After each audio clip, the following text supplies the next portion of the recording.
Hello guys, welcome to our channel crazy Lakshmi Priya. ఈరోజు వచ్చేసి మా ఇంట్లో నేను మిల్ మేకర్ ఫ్రైడ్ రైస్ అయితే చేస్తున్నా. ఇది నా ఓన్ రెసిపీ, ఎక్కడ కాపీ చేయలే. చాలా యమ్మీగా ఉంటుంది, మీరు కూడా ట్రై చేయండి.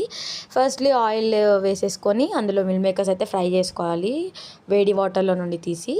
నెక్స్ట్ వచ్చేసి కొంచెం ఆయిల్లో కొంచెమే ఆనియన్, కొంచెం క్వాంటిటీ వేసినాం బట్టి కొంచెమే అంత. నెక్స్ట్ పసుపు, అల్లం వెల్లుల్లి పేస్ట్ వేసుకొని అందులో ఆ మిల్ మేకర్స్ ఏవైతే ఫ్రై చేసుకున్నామో అవి వేసుకోవాలి. వాటిని మంచిగా ఫ్రై చేసుకోవాలన్నమాట. అందులో రైస్ అయితే వేసుకోవాలి. సో రైస్ యాడ్ చేసుకున్నాక మనం అందులో వచ్చేసి కారం పొడి, సాల్ట్, ధనియా పౌడర్, గరం మసాలా, ఇంకా ఎక్స్ట్రా సాసెస్ అట్లాంటివి వేసుకోవాలన్నమాట.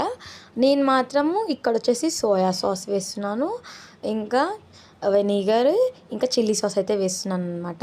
ఇంకా సాల్ట్ టేస్ట్ చూసుకొని కలుపుకోవడమే. చాలా బాగుంటుంది టేస్ట్. ఇంకా సర్వ్ చేసుకొని తినేయడమే. సూపర్గా ఉంటుంది. మీరు కూడా ట్రై చేయండి, అస్సలు మర్చిపోరు. Subscribe, like, share and bye bye.